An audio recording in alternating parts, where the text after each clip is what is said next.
Everyone, welcome back to my YouTube channel. तो जैसा कि आपको पता है, मैं आपको बीएड के मोस्ट इम्पोर्टेंट क्वेश्चंस को कवर करवा रही हूँ।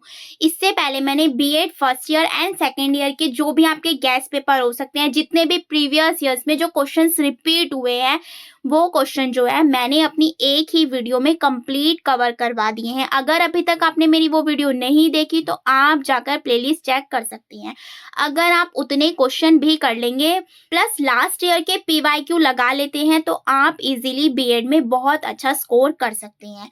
और जैसा कि मैंने आपसे कहा था कि इसके बाद मैं आपके लिए एक सीरीज लेके आने वाली हूँ, जिसमें मैं B Ed first year and second year के ऑल पीवाईक्यू जितने भी ईयर्स में हुए हैं, जैसे कि देखिए मैंने लिखा हुआ है 2016, 17, 18, 19, 22, 23, तो सारे ही ईयर के जितने भी वेरी शॉर्ट क्वेश्चंस हो सकते हैं, जो आपका एक लाइन में या 2 लाइन में इतने में ही लिखना होता है, वो सारे कवर करवा दूंगी।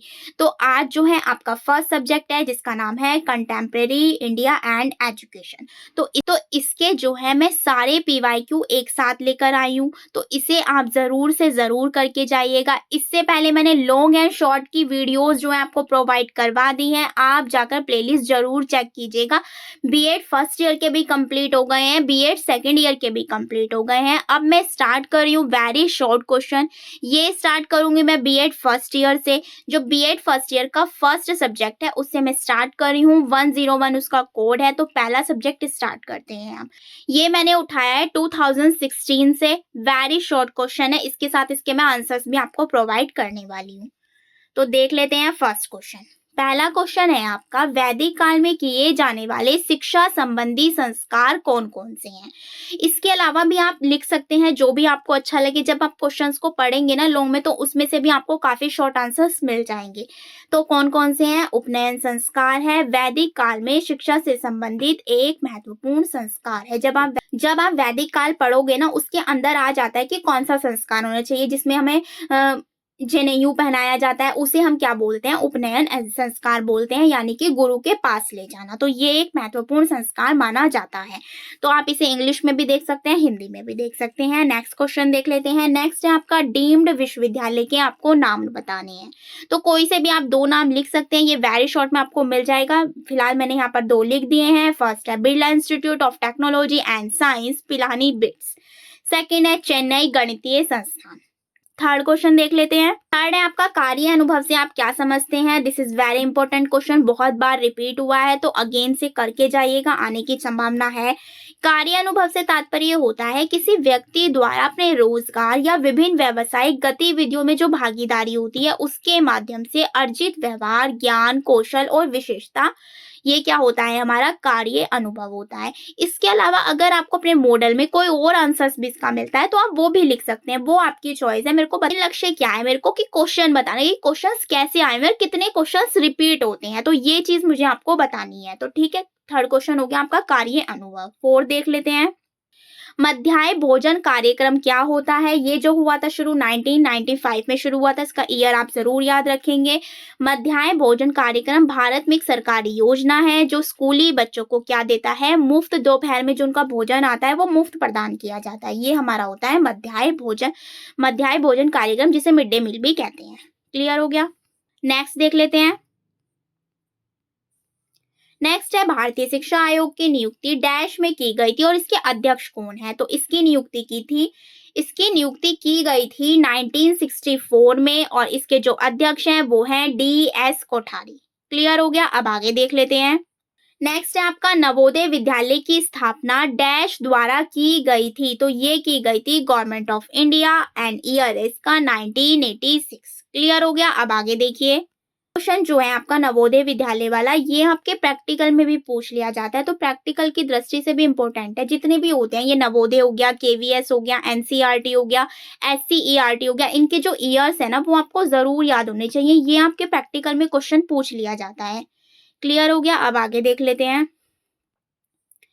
नेक्स्ट क्वेश्चन है, हटाग समिति ने सबसे पहले प्राथमिक स्तर की समस्या की ओर ध्यान दिलाया। 1961 में हटाग समिति ने सबसे पहले किसको? नीदरलैंड में प्राथमिक स्तर में कम उपलब्धि की समस्या की ओर ध्यान दिलाया। नेक्स्ट क्वेश्चन देख लेते हैं। देखिए इसको मैच करना है कि प्राइमरी एजुकेशन किसने दी, higher secondary and women education. तो प्राइमरी एजुकेशन दी है आपके गोखले बिल ने, हायर एजुकेशन दी है राधा किशन कमीशन ने, इस तरीके से मैचिंग भी आ जाती है। सेकेंडरी दी है मुदालियर ने एंड वुमेन एजुकेशन दी है हंस मेहता कमेटी ने। क्लियर हो गया। अब आगे देखिए, नेक्स्ट आपका ट्रू फॉल्स है कि वुड डिस्पैच में 100 अनुच्छेद है, ये बात ट्रू है या फॉल्स है, तो ये बात आपकी ट्रू है। नेक्स्ट है वृद्धा शिक्षा योजना गांधी जी द्वारा प्रतिपादित नहीं की गई थी, तो इसमें नहीं आ गया, तो इसमें आ जाएगा फॉल्स, क्योंकि ये चीज की गई थी गांधी जी द्वारा। क्लियर हो गया। आगे देख लेते हैं, नेक्स्ट भी आपका ट्रू फॉल्स ही है। डीएस कोठारी शिक्षा आयोग के अध्यक्ष थे, बिल्कुल सही बात है। राष्ट्रीय महिला शिक्षा परिषद की स्थापना 1956 में हुई थी, तो ये बात गलत है। क्लियर हो गया। इस तरीके से आपके वेरी शॉर्ट 10 देखने को मिलते हैं, जिसमें से आपको 8 ही करने होते हैं, चॉइस मिलती है 2 क्वेश्चन की। क्लियर हो गया। अब देख लेते हैं नेक्स्ट ईयर का, ये है आपका 2017 जो मई में आपके एग्जाम होते हैं, इनके देख लेते हैं। देखिए फर्स्ट क्वेश्चन है 2 केंद्रीय विश्वविद्यालयों के नाम। फर्स्ट है आपका जवाहरलाल नेहरू विश्वविद्यालय, JNU शॉर्ट में इसको बोलते हैं। नेक्स्ट है आपका DU यानी कि दिल्ली यूनिवर्सिटी। क्लियर हो गया। अब आगे देखिए, शॉर्ट वेरी शॉर्ट क्वेश्चन में बस ये याद रखिएगा कि पॉइंट टू पॉइंट आंसर देना है, कुछ एक्स्ट्रा नहीं लिखना है, तभी आपको अच्छे मार्क्स मिलेंगे। नेक्स्ट क्वेश्चन है ऑपरेशन ब्लैक बोर्ड क्या होता है। ऑपरेशन ब्लैक बोर्ड बुनियादी सुविधाएं और बुनियादी ढांचा प्रदान करके प्राथमिक शिक्षा में सुधार के लिए 1987 में भारत में शुरू किया गया था। ये क्या था, एक कार्यक्रम था। क्लियर हो गया। नेक्स्ट है 10+2+3 की शैक्षिक संरचना की व्याख्या किसने की थी। तो ये क्या होता है 10+2, तो 10 होता है हमारा स्कूली शिक्षा तक होना चाहिए, 2 आपका इंटरमीडिएट होता है और 3 साल के आप स्नातक यानी कि ग्रेजुएशन करते हैं। तो ये पैटर्न किसने तैयार किया था, 1986 में NEP के द्वारा पूरे देश के लिए स्वीकार किया गया था। तो इसमें बताना है कि ये क्या चीज है, और ये बहुत ज्यादा इंपॉर्टेंट है, बहुत बार रिपीट हुआ है। अभी आप आगे आने वाली स्लाइड्स में देखोगे कि कितना इंपॉर्टेंट है। नेक्स्ट देख लेते हैं, बौद्ध काल में भारत में खोले गए 2 प्रमुख विश्वविद्यालयों के नाम बताने हैं, Nalanda Vikramshila. This is very again important question, repeat हुआ है कई बार। नेक्स्ट देख लेते हैं, कलकत्ता विश्वविद्यालय आयोग को डैश के रूप में भी जाना जाता है, डैश जिसे डैश में नियुक्त किया गया था। तो आयोग है इसके सैडलर कमीशन, और ये नियुक्त किया गया था 1917 में। क्लियर हो गया। आगे देखिए, एनसीटी की स्थापना डैश में हुई थी। यह मूल रूप से डैश शिक्षक की गुणवत्ता में सुधार लाने से संबंधित है। तो इसकी जो स्थापना है वो हुई थी 17 अगस्त 1995 में। और ये जो है शिक्षक के लिए बहुत ज्यादा इंपॉर्टेंट है। ये शिक्षक की शिक्षा के लिए गुणवत्ता सुधार लाने के लिए उसमें बात करता है। और इसकी फुल फॉर्म भी आ जाती है। फुल फॉर्म देखिए मैंने लिख दी है, फुल फॉर्म होती है इसकी national council of teacher education. Full form भी कई बार रिपीट हुई है, तो ये क्वेश्चन ही रिपीट हुआ है, इसे भी ध्यान रखना है। ये आपके ऑल सब्जेक्ट के लिए भी इंपॉर्टेंट है। और इस तरीके की जो फुल फॉर्म होती है SCERT की हो गई, NCERT की हो गई, KVS की हो गई, NCTE की होगी, तो ये सारी फुल फॉर्म आपके प्रैक्टिकल की दृष्टि से भी इंपॉर्टेंट है, तो जरूर कीजिएगा। फुल फॉर्म आपको पता होनी चाहिए, फुल फॉर्म एंड ईयर। हंस मेहता आयोग का गठन डैश शिक्षा में सुधार के लिए किया गया था, तो वुमेन्स एजुकेशन अभी मैंने ऊपर आपको ऑप्शन में भी बताया था, कब आया था, 1962 में। नेक्स्ट है मैच द फॉलोइंग, इसमें देख लेते हैं national knowledge commission, NCERT, RT, diet. देखिए इसमें सारे आ गए, तो वो भी देख लेते हैं। नेक्स्ट है आपका श्रीमती शीला दीक्षित वर्तमान में मानव संसाधन विकास मंत्री हैं, तो ये बात हमारी गलत हो जाएगी। नेक्स्ट है भारतीय संविधान का अनुच्छेद 45 निःशुल्क एवं अनिवार्य शिक्षा से संबंधित है, ये बात बिल्कुल सही है। नेक्स्ट है प्राच्य और पाश्चात्य विवाद का मुख्य कारण चार्टर अधिनियम 1813 है, बिल्कुल सही है। गोखले विधेयक 1911 माध्यमिक शिक्षा से संबंधित था, बिल्कुल गलत है। तो ये 10 क्वेश्चन आपके 2017 के कंप्लीट हो गए। अब आगे देखते हैं 18 के। अभियान की कोई 2 विशेषताएं बतानी है। सर्व शिक्षा अभियान का लक्ष्य 6 से 14 वर्ष तक के सभी बच्चों को मुफ्त एवं अनिवार्य शिक्षा प्रदान करना है। एंड सेकेंड है शिक्षा में लिंग सामाजिक अंतर को कम करना है। 2 हो गए। आगे देखिए, ऑपरेशन ब्लैक बोर्ड आ गया। 1986 में भारत सरकार द्वारा ग्रामीण क्षेत्रों में प्राथमिक शिक्षा में सुधार के लिए इस कार्यक्रम को चलाया गया था। नेक्स्ट है मुदालियर आयोग द्वारा सुझाई गई 2 शिक्षण विधियों के नाम बताने हैं, तो वो है समस्या समाधान विधि, परियोजना विधि, व्यवहारिक शिक्षा, इन सबको बढ़ावा देने की बात की गई है।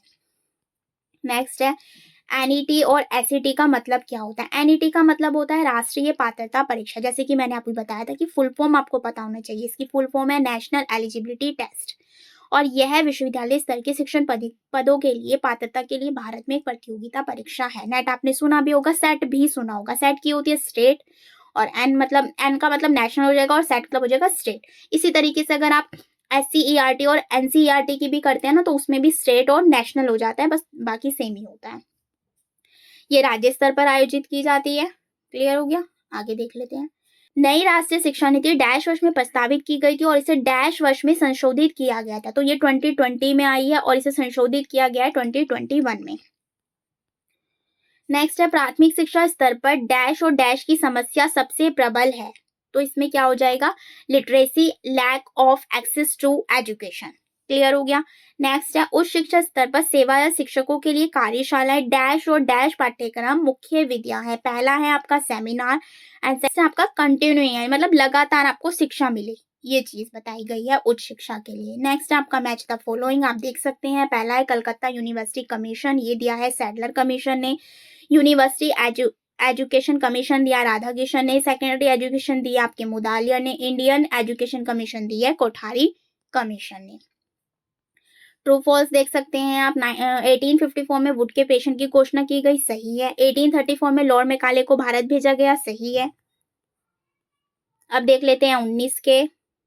पहला है सर्व शिक्षा अभियान से तात्पर्य है 6 से 14 वर्ष तक के बच्चों को मुफ्त एवं अनिवार्य शिक्षा प्रदान करना। 2001 में ये शुरू किया गया था, और ये एक भारत सरकार का कार्यक्रम है।